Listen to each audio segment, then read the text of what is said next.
Podcast number 57. 57? Number 3, Damn, I think. 57. Sounds like your memory has been wiped since the last mistake. Getting old. So, number 3. Talk about the idea I thought I wanted to speak about was Chris Williamson. Yeah. And I had the idea, you came along, this is the second talk you've come along to. We first went and saw Stephen Bartlett. Yeah. This one is Chris Williamson in Melbourne. Yeah. I'm curious, what's the main concept I want to speak to first is when I saw Chris twice. First when I was up in Brisbane, I got to ask him a question. And it was this idea around the good shit sticks. Right. And so I'm very curious to not see what comes out, what we remember, but also what is the thing that you kind of like, what is the good shit that has stuck since the talk, if anything? I mean, there's a few. I think from Chris Williamson, maybe I'll start there because it's more recent and there's the whole recency bias playing, I guess. Like the first idea that sticks in my mind in terms of the good shit is like choosing your regrets. Yeah. That's a good one. I really like how short and memorable it is. And yeah, the whole thought of like, I kind of took his perspective of kind of going through life thinking that, of like, I guess, kind of believing that there wouldn't be any costs to inaction or action. But I guess choosing your regrets is kind of like, you're going to pay cost either way. So you better choose the one that you'll regret the least, which kind of flipped the paradigm that I had in my head. Yeah. So it was the idea of you choose your regret so that basically everything's going to have a regret involved, but some things are going to weighted differently, effectively. And so for you, is there an area that you've seen that you need to apply that to specifically? Or in what way do you think you've held on to that before? What was your belief beforehand? I don't know. I think one area that comes to my mind more recently is like what sort of work have I chosen to do in the past few years, and like what has that led to? Because for me, like work has it's a pretty important part of my life, and I've been trying to figure out the question of like, is this valuable or not? And I guess maybe that kind of forces the question of like, do I regret spending the past couple of years the way I have, or what else could it look like? Okay. So, if I had to conclude it, I have chosen the best regret, I guess. I wouldn't go back. Yeah. So basically, of all the options that you've had so far, this felt like there still was some regrets about it, but of all the other regret, maybe not, that this feels like the least negativity associated to it, that maybe at the time it felt like a big change, but now that you've lived it, there isn't the regret behind it. So it's a confirmation bias of the lack of having regret. Yeah, I guess it was like, for me, like, I guess for context, like when I moved here a couple of years ago, I didn't really know anyone. I had this dream of living in this city, which has only gotten better, which is great, but I didn't know that at the time. And I came here for a job, and I knew that much about this city, and and that was that. So things have luckily progressed even better than I had originally expected.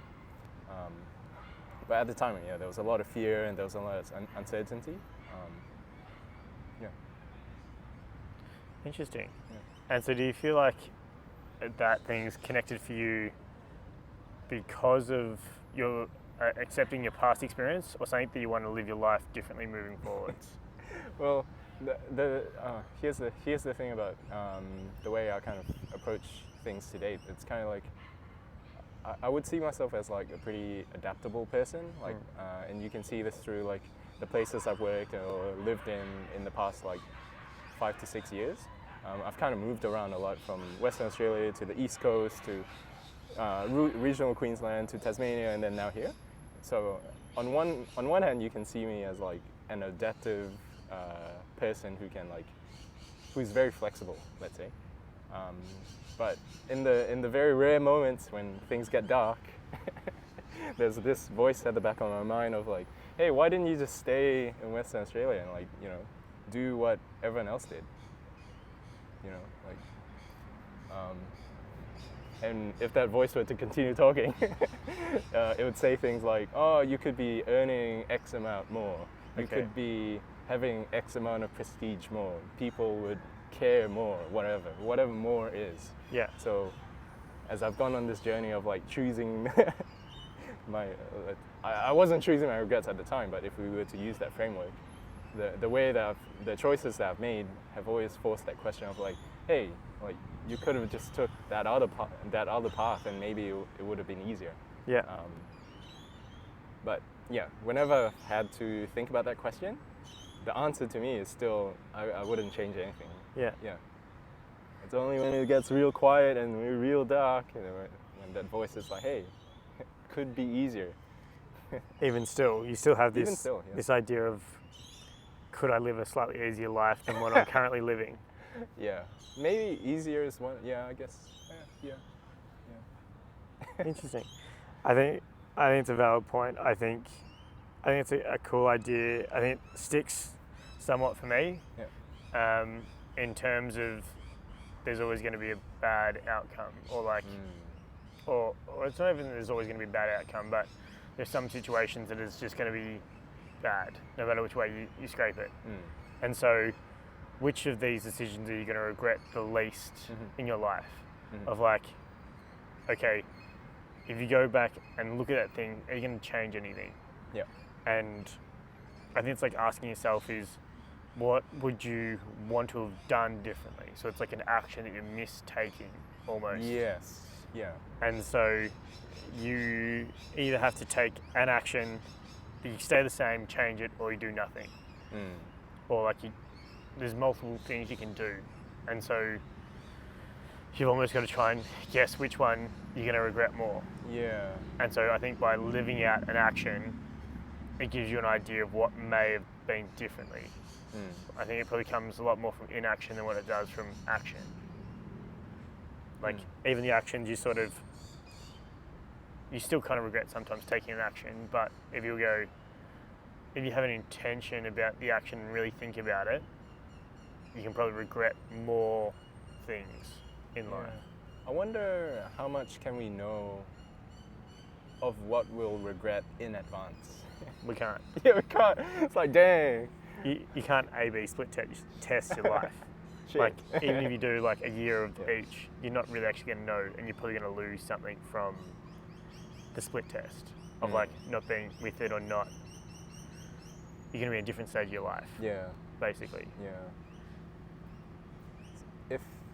If I could like boil it down to something like real simplistic, I don't know if it makes sense.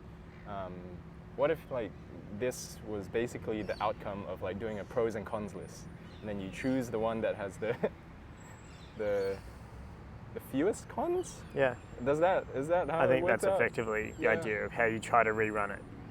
Basically. I've never really done a pros and cons list, to be honest. Have you ever done like one mentally? Because you're a lot more like.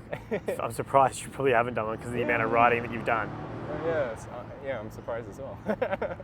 I don't know. I've done pros and cons lists, but I don't normally write them out. I do them a lot in my head. I guess so. And there's some vibes in there as well, like some unquantifiable vibes. Yeah. Yeah. I think they're definitely. What's a pro, what's a con, and what's in between that you can't really bucket nicely. Yeah. I think that was probably why one of my takeaways from the Chris Williamson thing is that there's a lot more on vibes than what there is on actual science or data or any sort of specific study as such. That there's a lot more on vibes or like what hits your soul. And so I think that comes back to the first point of for me personally of when Chris first said it, I was like, fuck, is this your answer, mate? Like, surely there's a better answer than just quoting Tim Ferriss.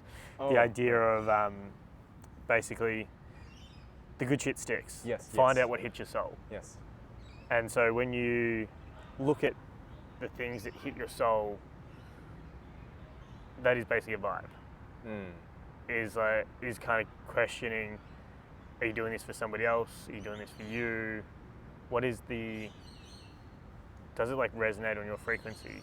Does it connect? Does it match up with how you see the world? Yeah. Because there's probably a lot of things that don't match up that we do anyway. Yeah. Right. And that we do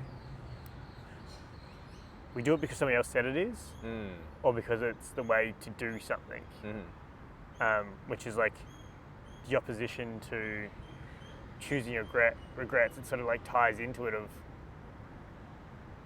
if you don't honestly answer this on a desert island, if no one else was around, if you're not affected by anybody else's opinion, what is it that you would do that you're not waiting for anybody else's opinion or expectations on? Or that you don't need somebody else's need for validation on? Yeah. Like, is that the question? No, it's like probably like an open-ended rhetorical question. Yeah. Of, I think it's, I was sort of thinking on this in the car ride over of, I naturally have like this quite judgmental like thought process when I meet people of, you know, do I like them? Do I resonate with them? Are they attractive? How attractive are they compared to me? How successful are they compared to me? And it's this idea of when I feel like I need to have something validated by them, or that they're better in one sphere or something, I lose who I am a lot more. Because I feel like I need something for them or something that I'm never going to live up to that they have. Wow. As opposed to some people that I, you know, ultimately rank against. I'm like, well, maybe I am more attractive, maybe I'm more successful, more, I don't need them as much. And so I feel more comfortable around them more often. And so that hit me like a ton of bricks by the fact of, at this point in time, how much do I actually need from anybody? In like, do I really need more money from anybody else than what I'm currently doing? No. Like, do I need to please anyone who really, like the girls that I speak to, the work that I do? Like, if you lose that, are you going to be okay? More than likely. And so it's this thing of trying to figure out in those situations, what is it that I need? What is it that's like, I feel like I'm missing? Because ultimately it comes from a lack of self-belief, self-worth in those situations. And so when you pinpoint it, you go, is this really important? Right. Yeah, it sounds like a lot of pressure to have that process of like considering like how valuable I am based on what others think I am. You know, when other people can only see you from the outside. Yeah. And even if you were to tell them how much you think you know of yourself, how much, like, what's the fidelity of that communication, you know?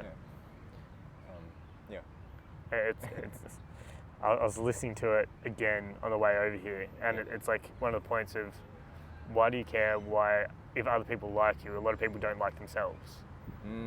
Which probably comes to that point of, the more I speak to people and the more that have an external reference point that looks a lot better than me, when you start to speak to them, their internal world slowly falls apart. And so a lot of people who don't like themselves probably no dissimilar to me. Even though externally they might appear to be in a more successful place. Right. And so it's almost like, why so it's simple to say, harder to believe. Yes, for sure. Yeah. Do you ever feel that, or do you have like a lack of judgment, or like a lack of like just based on vibes, just like? I think the harshest critic I could ever confront is myself. Yeah. And like, it's interesting because like in one of our conversations, maybe last week, we were talking about like if I could compress it a little bit, it's kind of like, do you view the world through a first-person point of view, through your eyes, or are you viewing the world through an external camera and looking at yourself? And for me, the external camera thing was like a bit of a shock because I kind of look at things through like a first-person point of view. So my internal reference point is quite prominent. Like first-person shooter, like where we go? Like you can't see the whole situation. You're only seeing what's in front of you. And I was thinking that was kind of confusing as well because I would think I'm able to empathize with people, but maybe not to the extent that I originally thought if I can't see from that perspective of a third-person camera. So that was quite interesting. But yeah, I think internal locus of control versus external, I think internal for me is quite prominent, and maybe that's sufficient. Maybe that's sufficient enough where I don't really have to look outside for those feedback signals. But I guess either way, in either approach, maybe there are like consequences, like there is the shadow side of having an internal locus of control is that I can sometimes lose, like I find it quite hard to sometimes calibrate what I think the ceiling is. For example, in running, when I first started running, I thought the ceiling was 10 kilometers. And that's because that's what I believed in myself I was capable of. Yeah. So when I started joining run clubs, I started talking to people, I started expanding that internal standard of possibility. So that's what really keeps me showing up to the run clubs. Like I get to meet people who are like doing insane things to my internal standard, and that helps me raise or calibrate my internal standards. Yeah. So like when you're not really judgmental of anybody else, you use like judgment in the most probably optimal way, which is a way I've thought about it. In the sense of like, I don't know. Using it as like a guiding light as opposed to like, fuck them, they're ahead of me. Yeah. And so you're like, okay, if someone else can run a marathon, I can probably run a marathon. Yeah. Which is like an inspiring way to do it, which is like, I think a more healthy version. Like it's kind of like naive as well, right? It's kind of like, oh, I see role models, and internally the voice in my head is kind of like, you're not doing that currently, but if you were to try, could you do it? Maybe. There's a little bit of like arrogance in there, a little bit of naivete, and there has to be. Yeah. There has to be when you do crazier shit. It's like there has to be like, it's like the statement of, if you knew how hard the path would be, you might not have started in the first place. Yeah. And so it's like this balancing act, I think. I think like coming back to what you said of like you are like your own harshest critic, I feel like I'm the same way. Right. Of as much as I'm incredibly judgmental of everyone else, I feel like I'm at least 2 to 3 times to 4 times as much of myself in that area. And so because I'm so fully self-critical and have that worry and internal stresses of where I feel like I should be versus where I currently am, I use other people's reference points probably more as like shit, I could be there, as opposed to, it's like a very slight twinge of like, I could do that. Yeah. As opposed to, oh, fuck me, they're already doing it. Right. And so that honesty of like, almost like disliking other people from where they are ahead of me and not focusing on myself. I think you need a little bit of both in terms of your very internally reference point of, you still get a lot of external reference points, but I could be wrong that it's a lot more from like books or other things as opposed to the people that you meet and come in contact with. So let me ask you this then. When you meet someone like Chris Williamson or Stephen Bartlett, and like, what's the internal dialogue like? I think I'm like, fuck me, this guy's insane. This guy's on another level. Right. Like, I'm like, could I ever be like, there's part of me that's like, yeah, I could be like him. Yeah. Maybe like, this grows out one day, I'm like, he's a guest on a podcast. Oh. That would be sick. Wow, but it's also like, damn, there could be galaxies away from doing and having him there. Right. And like, it might never even happen. And coming to terms with that. And so I think it comes back to, like you said, that naivety and that sort of stuff of like, yeah, that'd be sick to like, I run 2 stories of one of like, imagine if I could prove him and be like, in 2 or 3 years time, mate, I saw you at the airport, I was that crazy guy that wanted the photo. Yeah. And like prove it, but then in the same vein, I'm also very much aware of he doesn't care.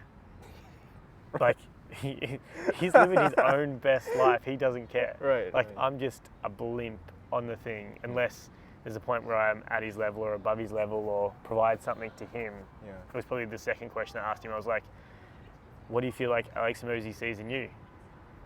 Wow. And he's like, I at least have a different perspective. Because I asked that question, I'm like, Chris isn't like monetarily more successful, and that's Alex's primary goal, is to be a billionaire, multi-billionaire.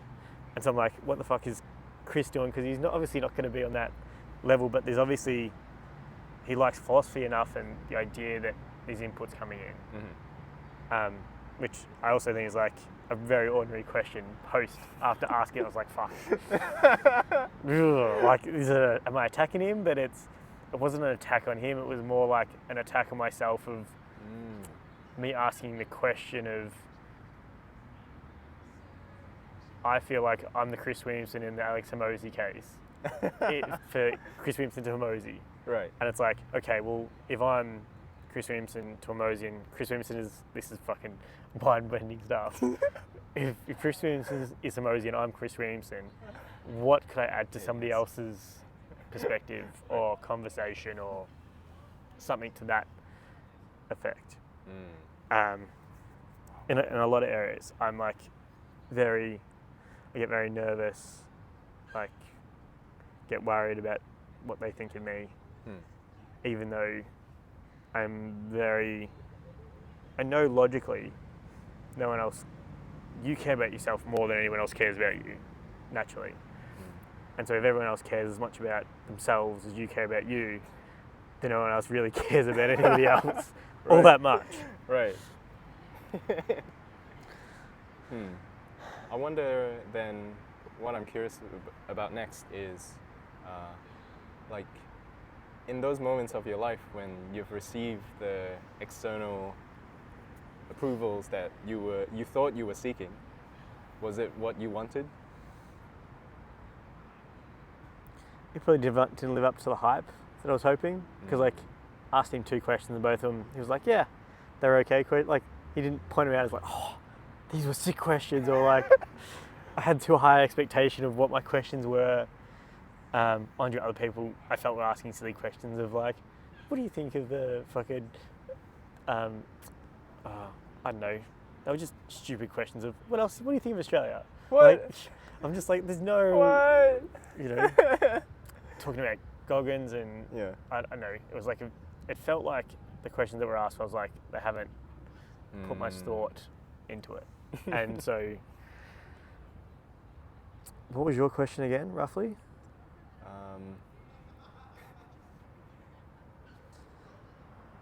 I like, what did it live up to the hype? Not as much as I think. Like, I thought I'd fucked it completely and utterly, and I was like, fuck, am I his first crazy fan? Like, seeing him on the same flight at the airport and flying back and asking him a question and bumping into him, and and it was sort of like, as I walked onto the plane, I was like, okay, I was complaining to Koi for like 5 or 10 minutes after I met him, being like, oh my God, I'm the crazy psycho guy, the fuck is going on? And I'm like, okay, he doesn't even matter, doesn't even care. And so like, as we both go on the plane, he's in the business class and I've got to walk down to cattle class. Yeah. And like, as you walk onto the plane, like you got to stop because people are getting into their seats. And so we stop and like, we're just in business class. And he's sitting there with like his manager and the other guy. And I sit down, look at him, and I'm like, oh fuck, what's going to happen? So I look at him and he looks up at me and he gives me the, like, just the fist bump. Oh. Like, not even fist bump, just like a solid. Dang. And then back to the phone. As if it's like, it's all good, bro. I appreciate you coming. I need my own space. And I'm like, that just kind of seals it all up. And it's like, that whole interaction just makes me go, how important is it to meet these people as opposed to be constantly inspired, like constantly comparing myself to them. Like, to the extent of, it was even today, I just unfollowed everyone big that I feel like I want to follow. Wow, really? Just to limit the amount of inputs and continual inputs and comparisons to them. Right. So like unfollowed Chris, Hamosi, all the guys, really? just so that I'm not. I can have my own thoughts and only follow people, normal people. Huh. I'll come back to the normal people part. I'm curious how if you were to meet Chris, or you probably met someone of some sort of level of caliber for you who is that, and how do you act in that situation? And like in probably a more recent situation, not when you're like 5 and you're like, oh my God, I'm crazy. I think if I could choose one person. No, I want a real life example. Like who is this somebody that you've met? Okay. Oh, like to date. Yeah. Not like a hypothetical of like I could meet. I don't know. Oh, like, but would I have had to met this person in the past? Yeah. Like this is like not a fictional of like life or death. Who would you want to have at your 5-dinner table? This is like who have you met that you've been inspired by, and like had the option to have a 30-second conversation or a high five or a photo or something like that you've been in awe of at a point in your life, and how did you act in that situation? There's many people. Surely there's one of them that you can mention. Like, who are the people that you've met? Well, I can think of like one of my earliest mentors, I suppose. And this was when, I don't know, I was probably like 18 or 19. Beginning of uni, still a kid, uncertain about this pathway. And this mentor of mine was like, you know, whenever I met him, I was like, oh, thank you for your time. It's only like 30 minutes, but like, thank you. It was like being blessed. But this mentor kind of like, even today, in the memory of him, I don't really converse with him that much these days, but at the time, he would always rock up to the meeting early, and he would always wear like a great suit. And he was working in the same field. So for me at that age, it was kind of like seeing a potential future version of what things could look like for me. So whenever I met him, I was super grateful, but also at the back of my mind, like validating for myself whether this is the path that I wanted to walk. So how did you feel in that situation?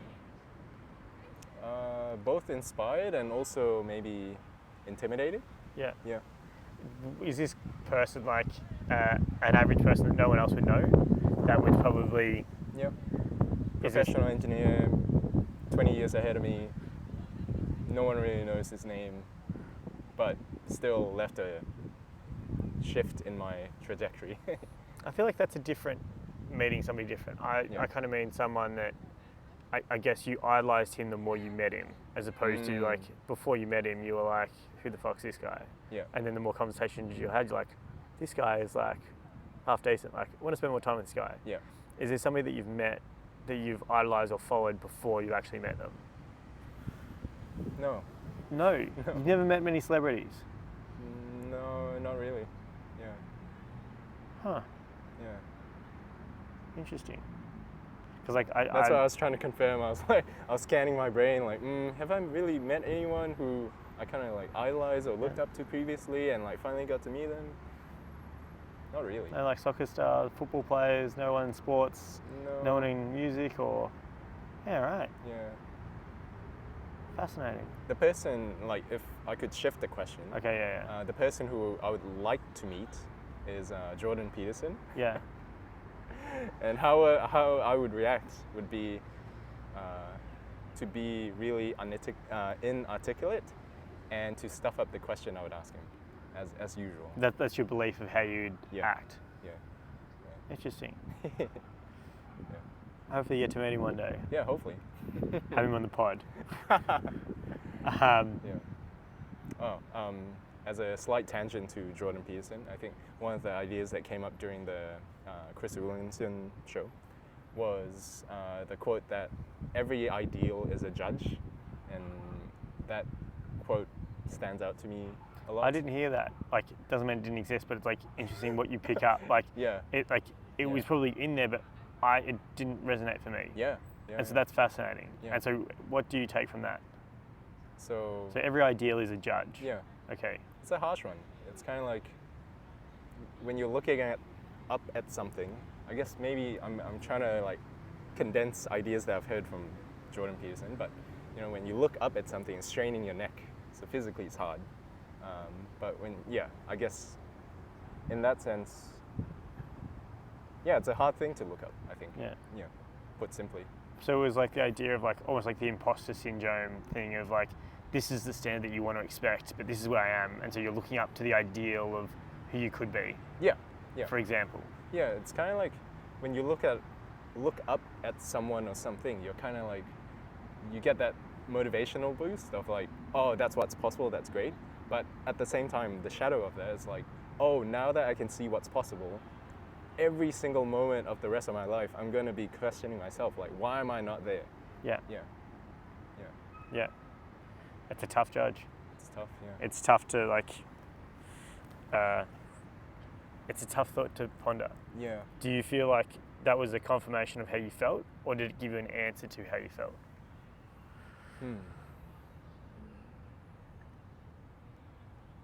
I think it kind of expanded how I would think about having role models. Yeah. Because, why is that?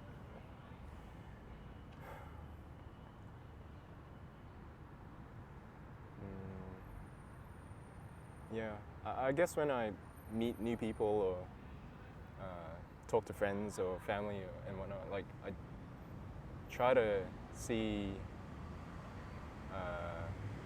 the best in them and like what I'd like to be more like, maybe. But I guess that's the flip side of that is being unsure about my current position. Yeah. Okay. Yeah. Do you want to maybe, so it's I could be wrong. Yeah. It's like the idea of you being uncomfortable in your own position because you're always looking up, as opposed to seeing yourself, you're seeing the gap between where you are and where you want to be versus the gain that you're doing on year and the compounding effect. And that gap is so big that you don't notice the small granule growth within yourself. Yeah, I guess, like, why would someone look up beyond their current position?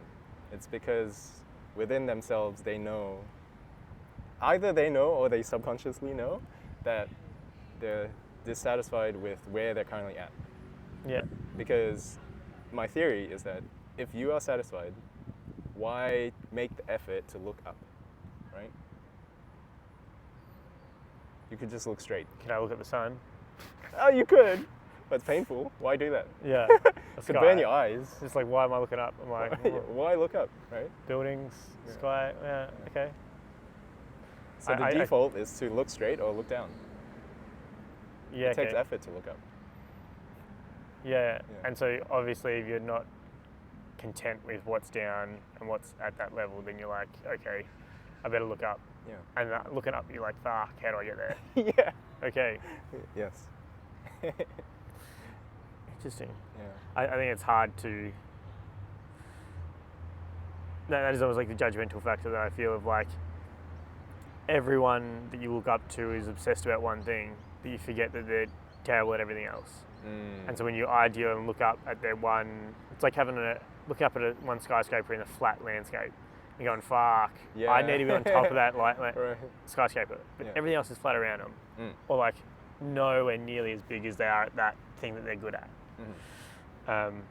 And so I think that makes it tough to sit in. Because I think that kind of leads back to the normal thing for me is the takeaway to that is like, the counter to that is like to only compare yourself to the average person. Because what is average? I don't know, but it's a shit ton less than what the top of the skyscrapers are. Right. And like, rather than say comparing myself to a 2-hour marathoner, like to compare myself to the average person that just doesn't even fucking run a marathon. Right. And like then it's like compare yourself to the average marathon runner that's like a 4 hours 30 marathon. And so it's okay, fuck me, I'm well ahead on this, as opposed to going, wow. fuck me, I'm completely shit ass. I'm not even close to a 2-hour marathon. Right. And so it's like, for me, it makes it easier to cope with the idea of finding the balance of wanting to look up and improve, but not being so caught up in yourself by being like, no one can really, like, so many people, you're so far ahead of the average that it's like, man, if you rest, it's okay. It's not the whole Goggins approach or the Mosey approach of like, you're all in 100% of the time. Like, it's 100% in. Like, you're just going to live and die by the sword and like, no rest days. Right. But it's like, if you want to be kind to yourself and have a sustainable growth, just go, okay, you're doing better than the average, mate. If everything's getting really, really bad and dark, that you're not nearly as far ahead as what you think you are, how do you compare to the average? And if you're shitter than the average, you got to be like, oh, that's a wake-up call. That's a fucking wake-up call. Right. I got to embrace a bit of Goggins. Right. And like, if I do nothing else but get to the average, and this wasn't talked about in Chris's thing, but it was the way I see it is that there's like the average of what you're doing, and 7 or 8 years ago I was overweight, and so I was well below average. And in that time, if you're well below average, you're like, the thing that motivates you the most is this despise or hatred of where you are, like the idea of looking up because you don't like where you are. And so the idea is to just be like, fuck, I'm just going to be average. Like, if I can at least just be fit, I'll be okay. Like, I don't need to be able to do a marathon. I just want to be healthy. I just want to be around it. And so you work so hard to get to the average. But what you see in that point is that you've actually achieved and moved something. And so what it does is, it feels shit that you're only average at that point, but it also installs a belief in you that you can move. And that belief that you can move also means that, well, if I got to average, well, what does it look like to go from average to above average? Yes. And start to excel and push on that. And so, if you've gone from here to here, that means there is potential for you to go from here to here. Yes. It's not guaranteed, but there is potential. And so it's like, if you're in 2 phases, you're either average or above or somewhere on this scale. If you're down here, you've got potential to get to average. If you get there, that's your benchmark, to just get back to average. If you're above average, then it's like, really, man, you're not as shit as what you think you are. Yes. Because I feel like a lot of the thing that motivates people is this negative doubt and anxiety. One of the Chris Williamson talking points is around like type A people have type B problems, and type B people have type A problems. And that I don't know which one's which actually. I think type A is the hard-charging entrepreneurial type, and type B is like, oh, I struggle to get out of the couch to like go for a run. Yeah. So I guess type A people struggle with either looking backwards or appreciating the level they might be at, and then type B people are or struggling to take action. Yeah. And I think it makes me realize, like, my mind is trying to make things real clean in that, or I want to have certainty, and like, is it better to have an external center of control or internal? I wish it was that clean, but either way, whatever demons that are like chasing us or we're trying to chase, use that as the fuel source to like keep moving, I guess, could be one takeaway. I think it's the idea of seeing the limitations of where you're at. And so the limitations of being shit and being a type B person is the fact that you don't have any success. You haven't achieved anything, you feel less of a human being, you look for the evidence and there's no evidence there. And you're like, fuck, I need to create something. And so creating something is a massive step to feel like you've achieved something. Yeah. But the limitations of like achieving something is that you're like, you want more of it. Yes. You're like, I've done this once, why don't I just keep repeating this process? Yeah. And so you're like, it felt good that this happened. And so you're like, fuck, I want to feel good again. Yes. And so you like keep doing that again. And that repeats continuously. Yeah. You do another marathon, you build another business, you get more money, you do the thing. Until you probably get past the point of your average that you're a bit above what exactly you need. Like there's no actual requirement in the modern day to run a sub 4 hour marathon. Like it doesn't achieve anything. No one's like, mate, you're gonna die if you don't run a sub 4 hour marathon. And so it's like you get so connected to the level of success and achievement that you don't realize that is also its own limitation. That the limitation of continually having to do something and get better and better and better, you realize that there's no point except for the game. Yeah. And to see the limitation of that. And the limitation you sell is that no matter how much more you take that another hit of a drug, or you run, or you go to get a bigger sale, get a big thing, you still don't get a change in that feeling. And so when you realize that, you're like, okay, am I getting what I need? Yeah. Okay. Yeah.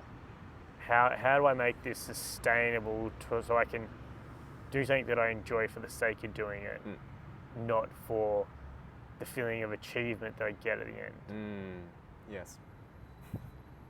Because you probably have this belief that the feeling at the end of the task is the feeling that you really want, where it's the progress of the task that you appreciate the most.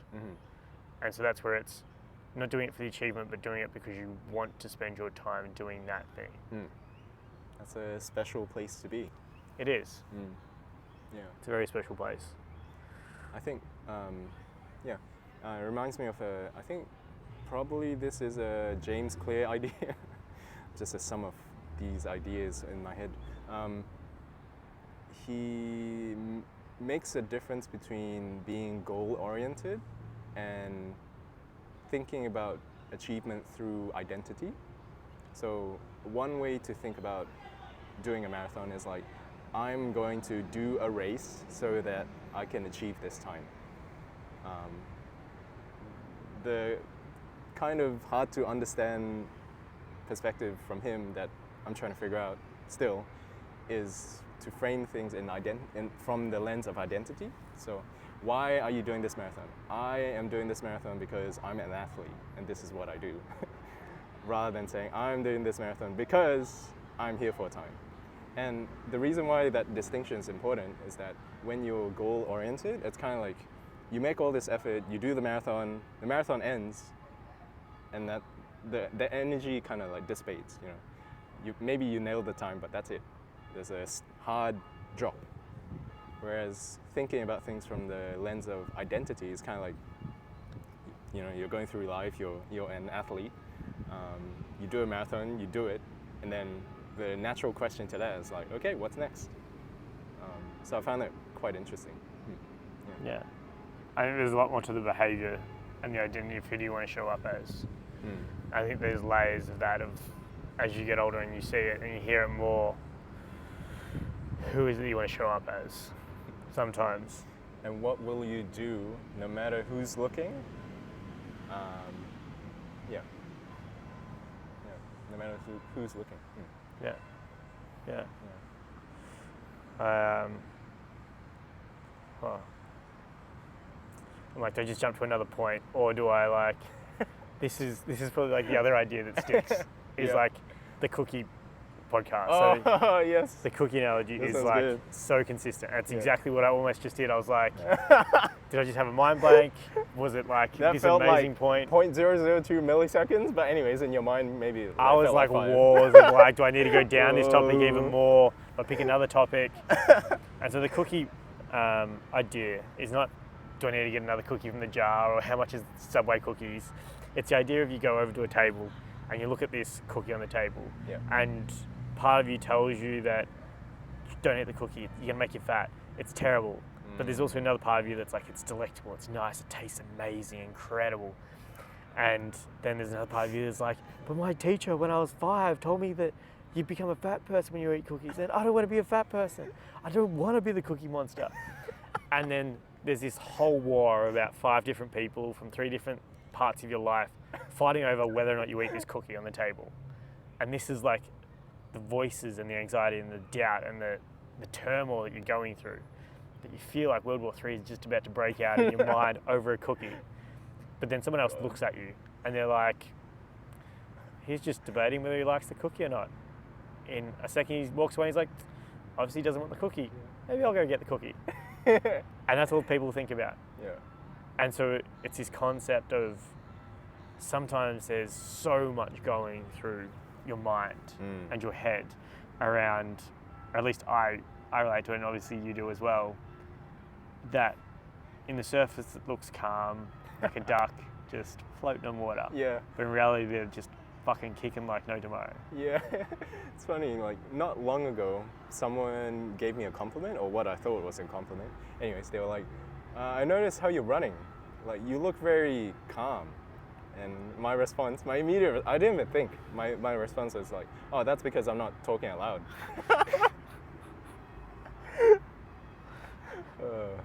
Yeah, the gulf between what happens internally and externally is huge.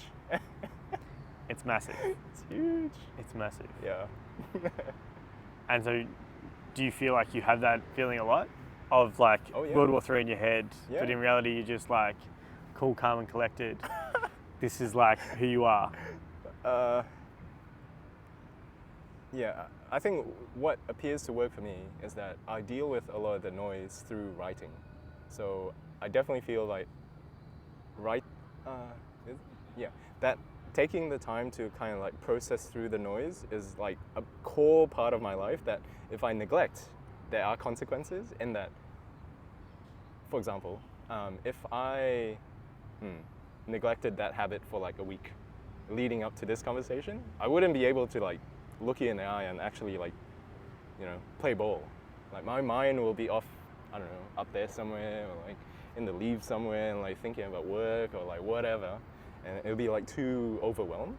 So I think one of the benefits of writing for me is like I'm brain dumping all this noise onto paper so that I don't have to think about it anymore.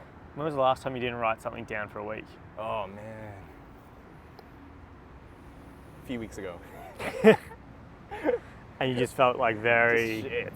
Yeah, right. Just like... It's like an overflow dam. You're like, you've got this consistent overflow and the dam's just building up and then you're like, nah, fuck. Yeah, like...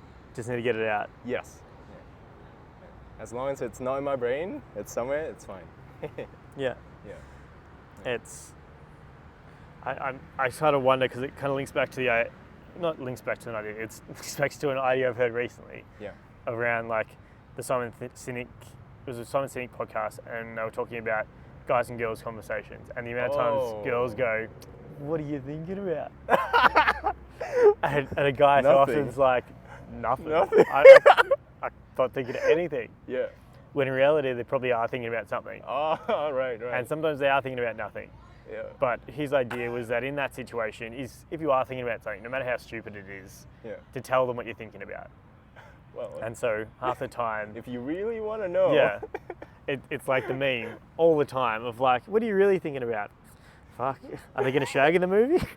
It's like, I don't know, like, is my car going to work? Yeah. I know, like, something at work. Like, there's something that you're probably thinking about sometimes.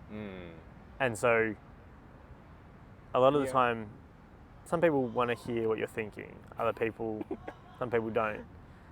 But I think one thing I noticed when I was away traveling with Koi was that all my internal thoughts I would share just out loud with him. Oh, wow. Way more often. Wow. About every situation. Not just keep it to myself. Huh. Which was quite cool. And that's a new dynamic between you and him? Well, it's like, often when we've had conversations, it's just on the phone. We're not doing anything. Oh, yeah.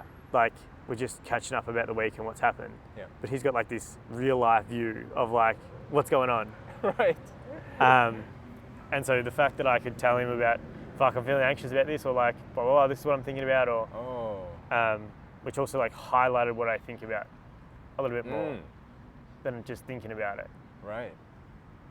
So Did you have to like, were there moments where you had to like force yourself to kind of verbalize it, or it's kind of like, oh, it's free rolling, whatever comes out, comes out? It was like free rolling. It was just free rolling. I was like, mate, if you want me to shut up, just tell me to shut up.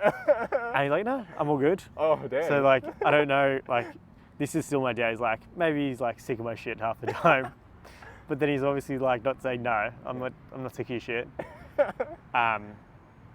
So yeah, it's interesting to brain dump and having someone around that you can share what you're thinking about often enough. Yeah. Because it makes you feel more sane. I think.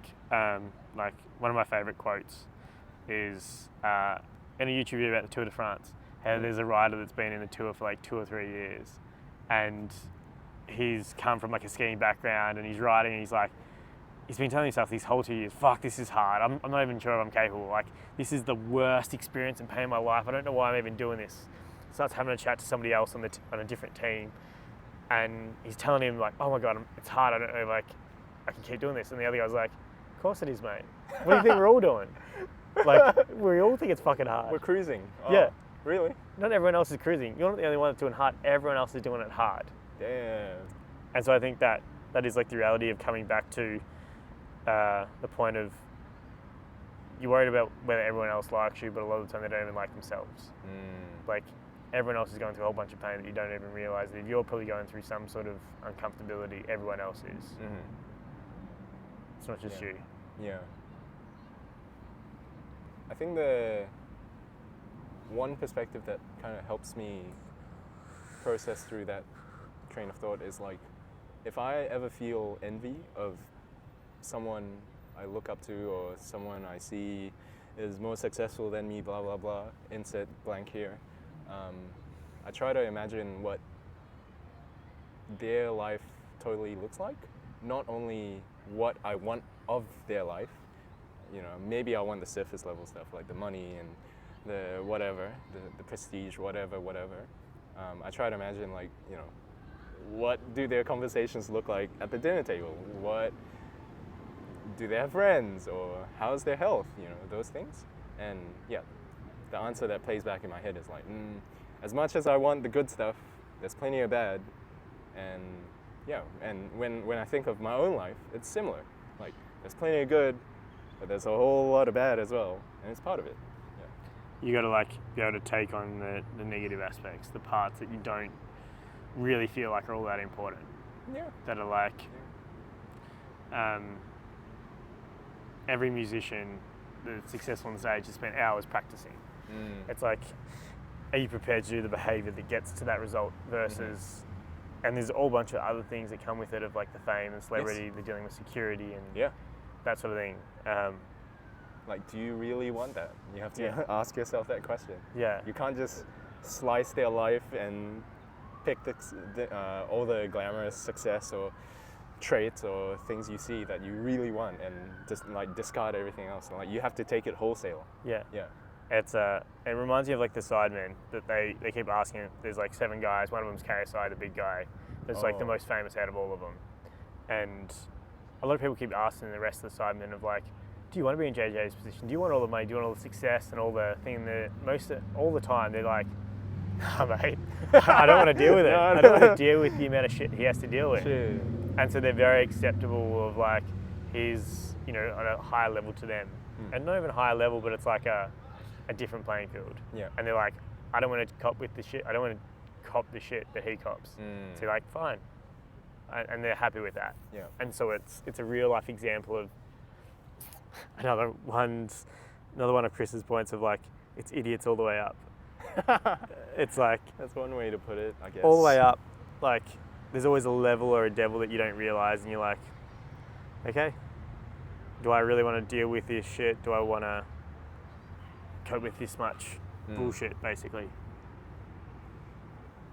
Yeah. Controversial statement. I think that CEOs of public companies are underpaid.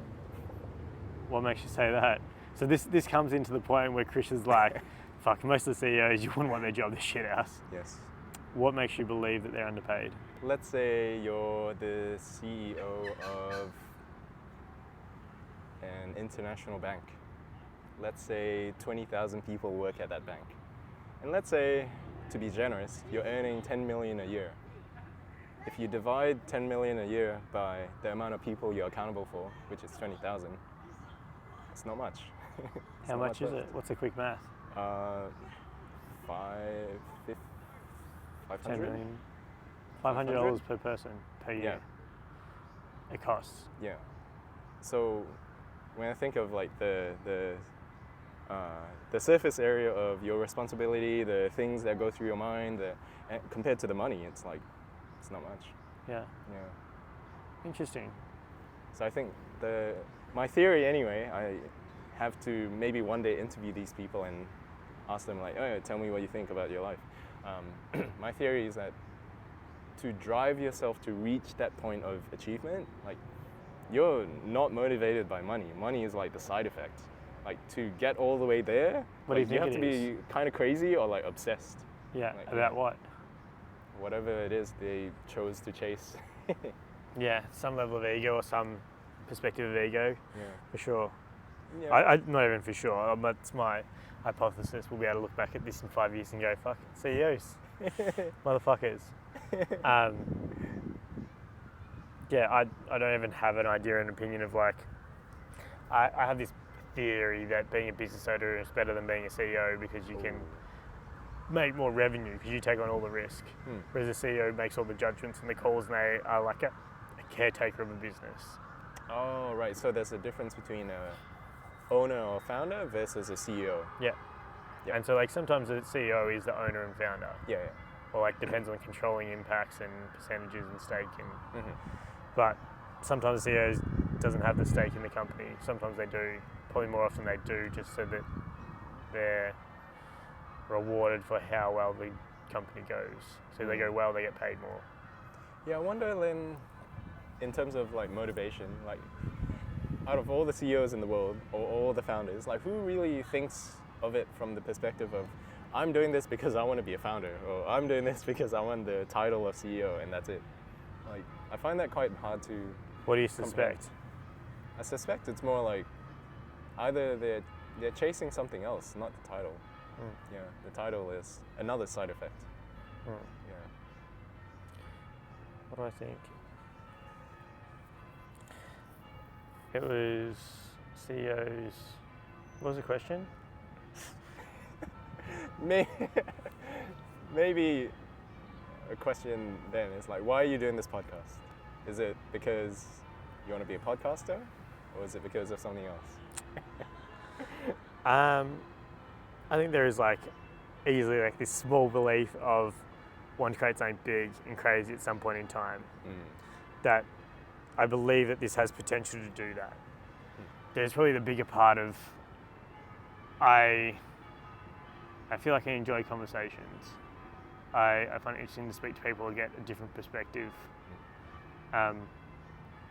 To joust almost with somebody around a conversation. Yes. or an idea or like pull strings or hopefully find a different perspective.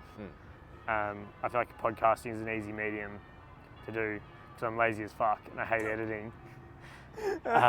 Like part of me wants to be a YouTuber, which would achieve the same thing, but the amount of editing and stuff like that. Right. Whereas like you slap podcast on it, you're like, no edits, mate. And so it's like the idea of talking and the idea of having a concept that we can speak to and grow on.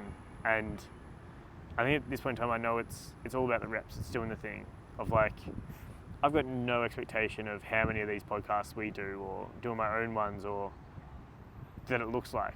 All I know is that every one of these conversations will make me better at it if I try and work on something a little bit more. Right. That I wasn't doing last time. Why are you connected to doing a podcast?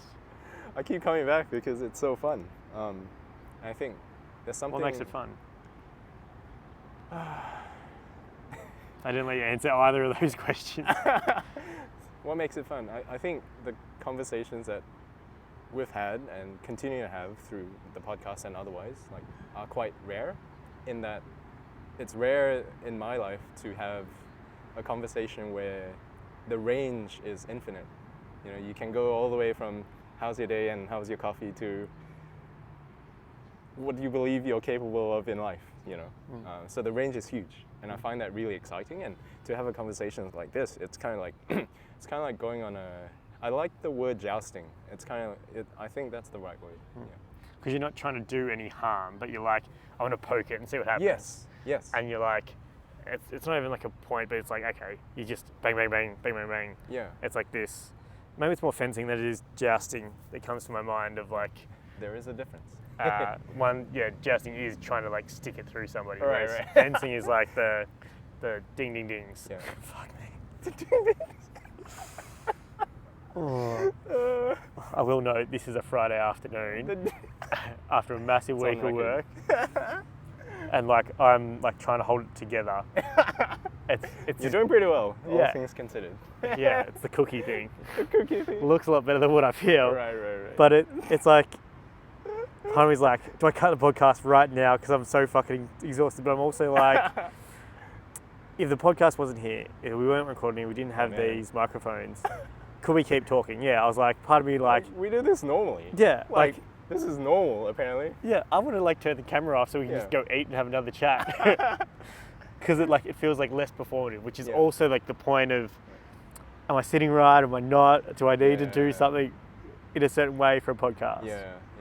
And I think trying to podcast create a lot more authenticity without fucking live streaming our days. But I feel like I'm not interesting enough to live stream a day. Yeah. It creates this clarity, Yeah. I think. Yeah. I think. Oh man. Yeah. These conversations are fun. It's what keeps me coming back.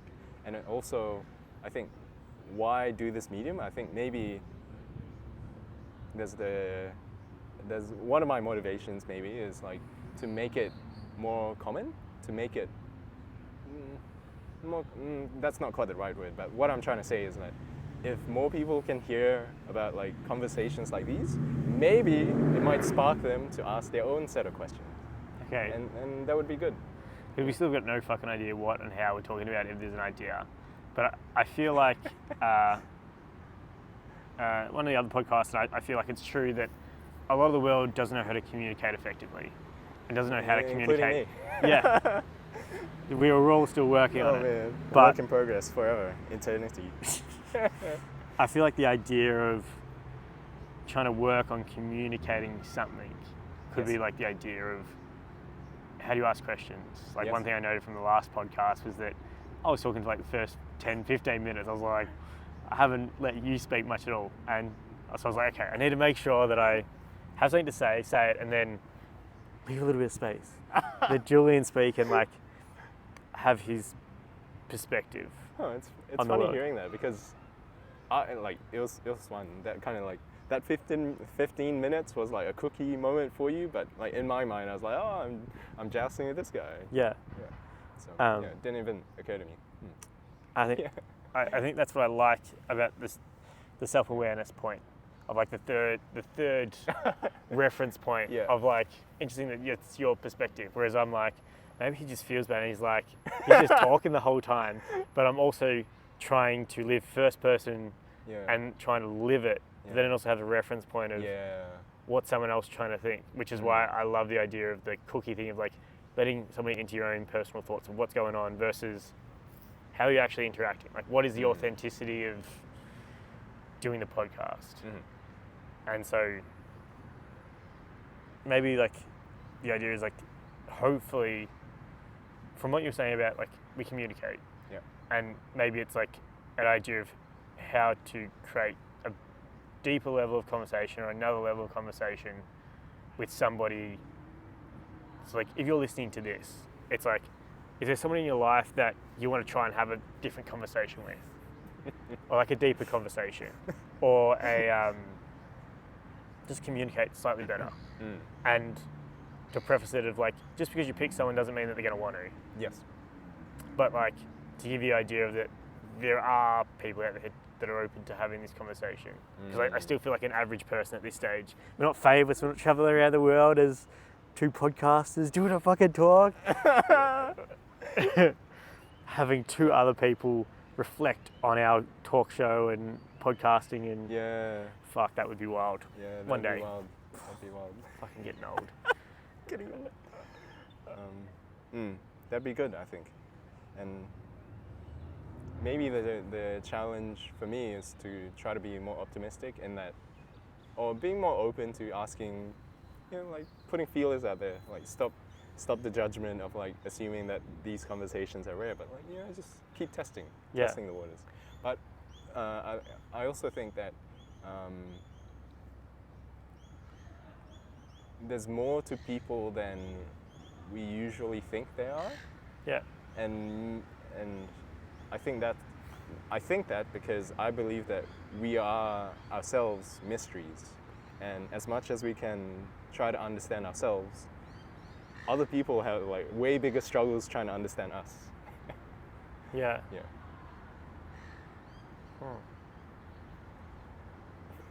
I think it's like this balance act of I don't know what the actual answer is. Yeah.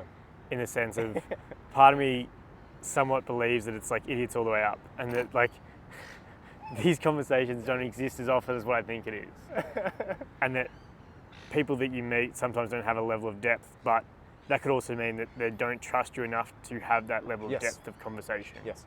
And it takes a while you got to have multiple conversations with that person to have a level of depth. Yes. But there's definitely people that you're like, doesn't matter how many conversations, we're not getting any deeper. Yeah. This is hitting rock at some point, very shallow.